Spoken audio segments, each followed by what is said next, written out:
cet exercice concernant les amplificateurs opérationnels. En abrégé, on dit AOP. Ça, c'est le premier d'une série d'une vingtaine d'exercices, d'applications. Là, on a très souvent, il y a beaucoup de gens qui disent qu'un amplificateur, un AOP, désormais je dis AOP plutôt que amplificateur. Il y a beaucoup de gens qui disent qu'un AOP ne fonctionne que s'il y a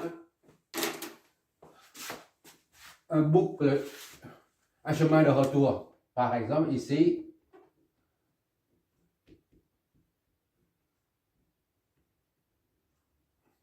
chemin de retour, c'est-à-dire ici c'est la sortie, d'accord? Chemin de retour, c'est ici. La sortie est réinjectée à l'entrée. Ou alors, ici, par exemple. D'accord? Voilà.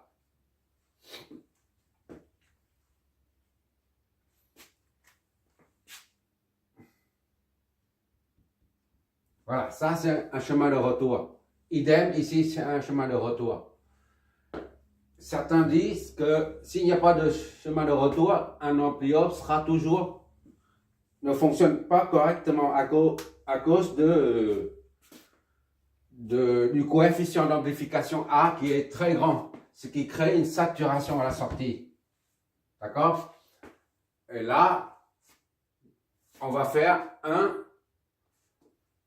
on va traiter cet exercice sans le chemin de retour pour voir ce que ça donne en fait. D'accord? Pour voir si ça marche sans chemin de retour, avec chemin de retour. Ici c'est sans, ici avec. On va bien voir si c'est vrai ce qu'on dit ou pas. Et si c'est vrai, c'est pourquoi c'est vrai. Si c'est faux, pourquoi c'est faux. D'accord?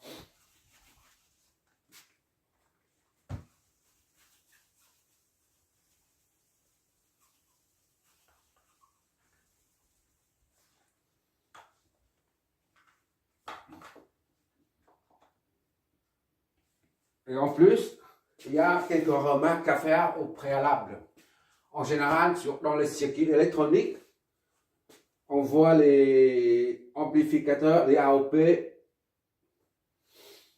réels. C'est tout le temps des amplificateurs, des AOP réels. Mais lors de la conception ou des calculs de dimensionnement, on ne considère que les AOP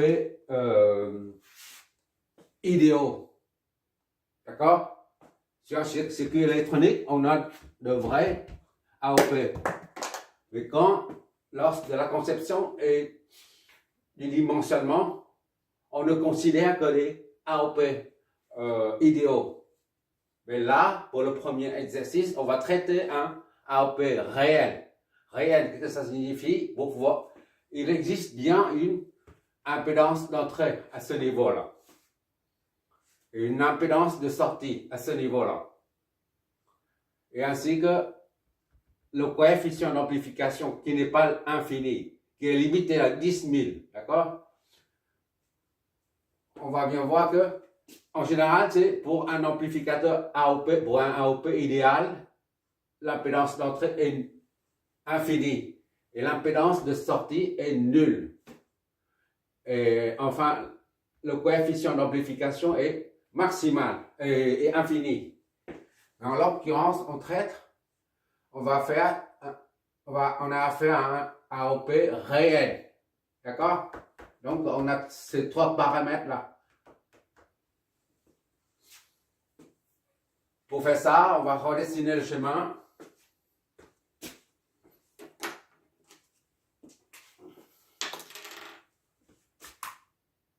On fait figurer.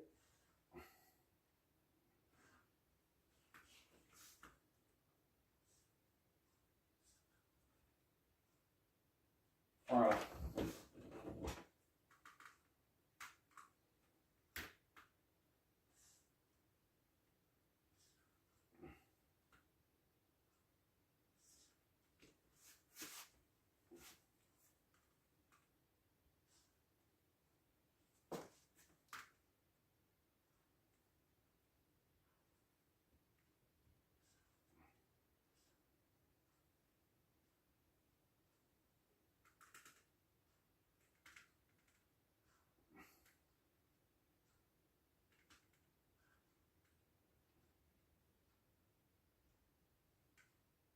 Ça, c'est la structure interne. Ce que je suis en train de dessiner là.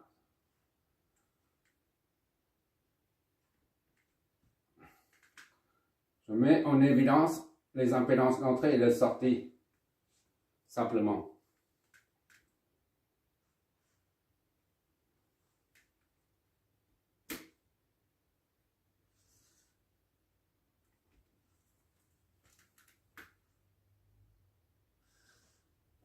Voilà. Ça, c'est le plus.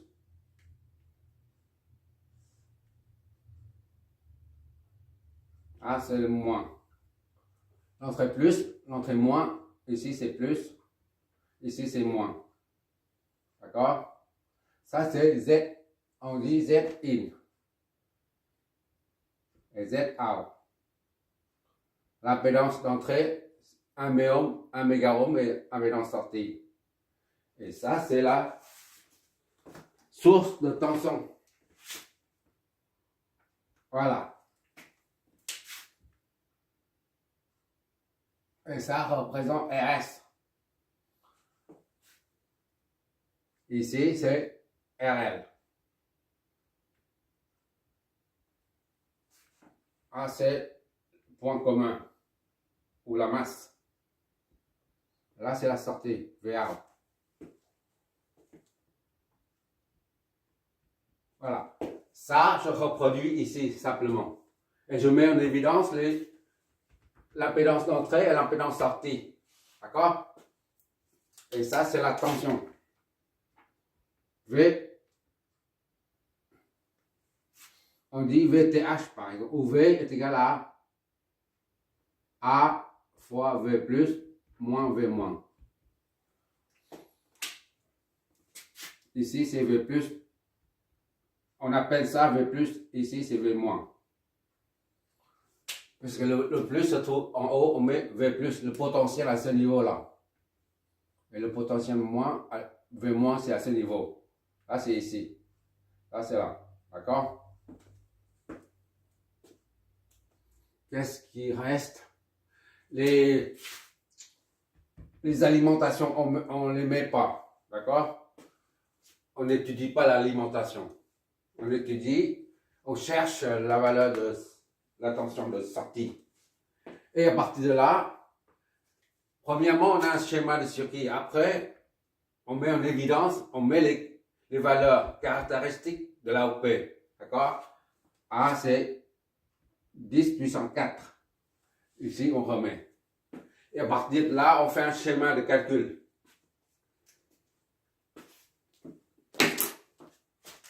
Ça, c'est VA.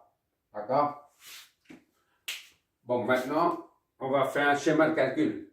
Le schéma de calcul, c'est très simple. On enlève le triangle et il nous reste ça. Et tout ça. On enlève ce trait-là. D'accord? Parce que ça, c'est rien. Ça, c'est juste un symbole. Par contre, Z-in, Z-out, ce sont des résistances, les impédances d'entrée et de sortie. On les enlève pas. Juste les traits. D'accord? On y va.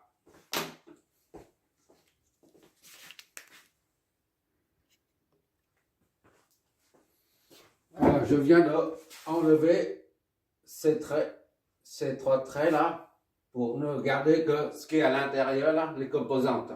Là, on remet la source de tension, la résistance, puis l'impédance d'entrée, puis la source de tension dépendante, puis l'impédance sortie, ainsi que la résistance de charge RL. D'accord? Juste ça à enlever, c'est tout. Et j'ai numéroté les points d'intersection. Les bornes 1, 2, 3, 4, 5. Voilà. Et comme d'habitude, pour étudier ce schéma, ce circuit, on doit flécher le courant. On fait une supposition. Premièrement, on suppose qu'il y a un courant qui sort ici. I. Déjà, il faut V plus, on met ici, c'est V plus. L'entrée, V plus, c'est ici.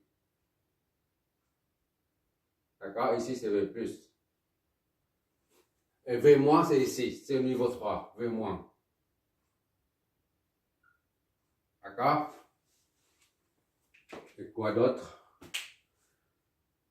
Voilà, c'est bon. Maintenant, on va supposer un sens de circulation du courant. On suppose un courant I sort d'ici. Le courant I sort d'ici. Et il va se dirige vers le pôle plus. On va mettre I plus, si tu préfères, d'accord? I ou I plus, c'est pareil. I plus. Et il y a un courant au niveau de la sortie moins. Donc on met I moins. D'accord? I moins. Dans ce sens ou dans ce sens, peu importe, d'accord? Mais vu l'impédance, il y a une seule impédance là, il y a un seul schéma, donc I plus c'est égal, circule comme ça, là, va sortir. Dans le même sens que I moins. Et il faut un autre courant. C'est I qui sort ici, là. Voilà. Et enfin, il descend ici. Le circuit n'est pas bouclé ici, donc il ne peut pas aller vers là. Le courant I va descendre. On appelle ça I out. D'accord? I out, il va là. Et enfin, I out.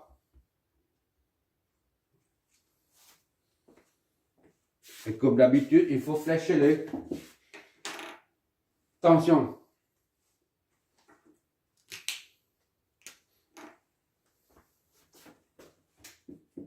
Ça, c'est VS. C'est une source de tension. Donc, les deux flèches de tension et flèches de courant, sont dans le même sens. Et là, c'est V 1, 2. La flèche de courant et de tension s'oppose. C'est V 1, 2. D'accord? Et ça, c'est V. Le courant va descendre ici. V.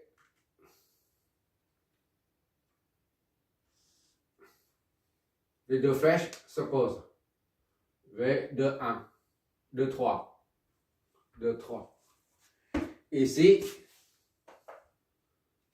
c'est VA. D'accord? La sortie, c'est là, VA. VA, c'est la même que V40. D'accord? V40.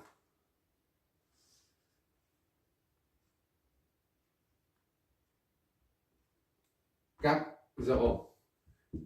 Ici, c'est V 5, 4. Enfin, ici, c'est dans le même sens. Courant et tension. VTH, on appelle VTH, est égal à le coefficient d'amplification multiplié par la différence V plus moins V moins.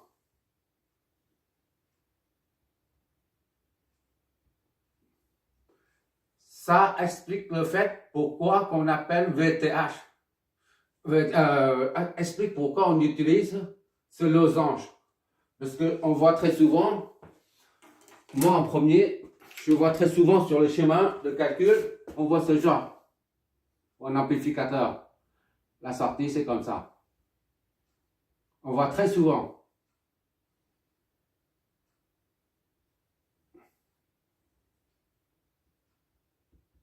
D'accord?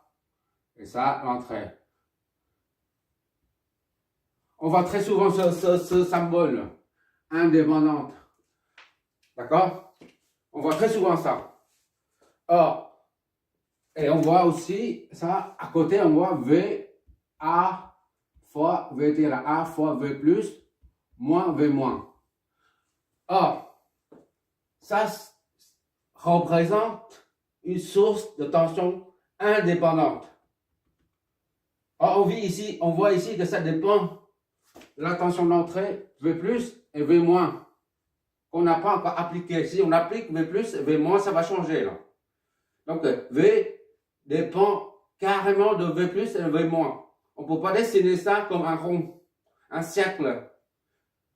C'est contraire à la convention des symboles. On doit mettre un losange pour signifier qu'il s'agit d'une source de tension dépendant de deux choses, du coefficient amplificateur et puis de la différence de potentiel, différence des deux potentiels. Donc, on met un losange, d'accord? J'ai un petit signalement, je signale ça. Sur le schéma électronique, on voit très souvent ça. Mais j'évite de mettre ça parce que c'est contraire à... Je vais effacer ça, c'est juste un rappel.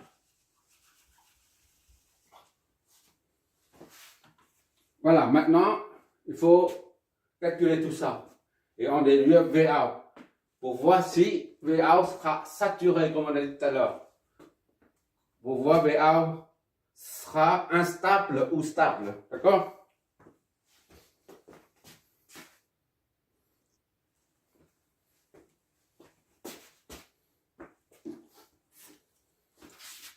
Ça, c'est comme si on avait un 10. V1, 10. 1, 0. Bon, on fait comme d'habitude. V1, 10. 1, 10. 1, 0 est égal à V1 moins V0 est égal à Vs. D'accord? Donc V1 moins 0, V0 c'est 0. Moins est égal à Vs, Vs c'est 1 mA. 1 mA, d'accord? Ah, 1 millivolt. C'est le matin, moins 3. Donc V1 est égal à 10 moins 3 volts. Ah, c'est le matin, je ne me suis pas encore réveillé. Et puis, on continue comme d'habitude, V12 est égal à RS fois I, ou I plus. RS fois I. Disons I plus, pour être plus précis, parce que I entre dans la borne plus. I plus.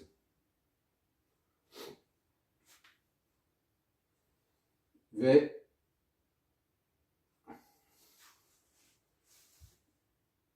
moins V2 est égal à RS. RS c'est combien? 1000 fois I plus. Donc I plus est égal à V1 moins V2 sur 10 puissance 3 est égal à V1 10 moins V2 sur 10 puissance 3. D'accord?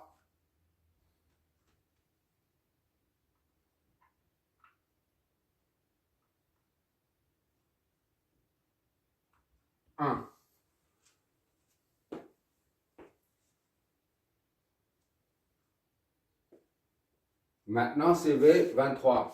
Je vois toujours. Ok, une dernière ligne.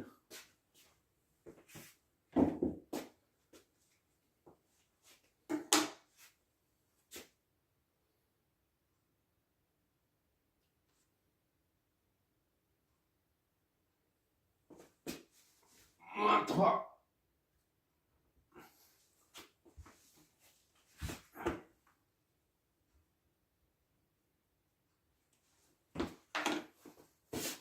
La dernière ligne. V23. V2 moins V3, on décompose en potentiel, est égal à Z in fois I plus. I plus. D'accord? V3 est égal à V0, c'est égal à 0.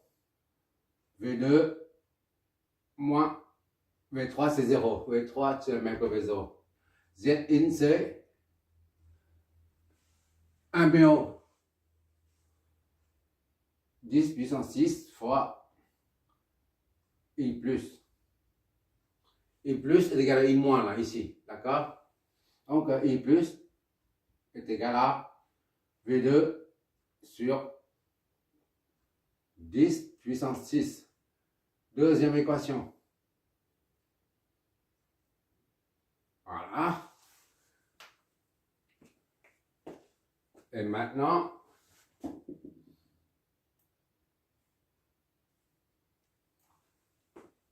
on va égaliser les deux. D'accord? Je vais faire toujours, j'espère. Ok. On va égaliser les deux. 1 et 2. 1 et 2.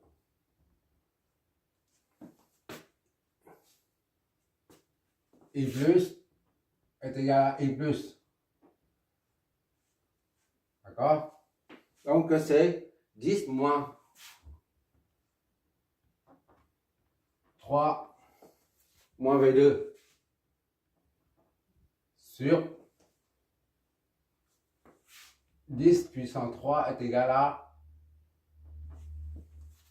V2 sur 10 puissance 6.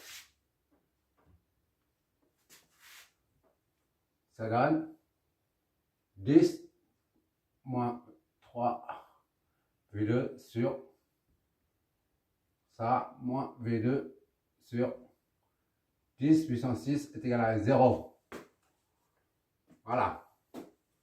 Qu'est-ce que ça nous donne? Oui, ça fait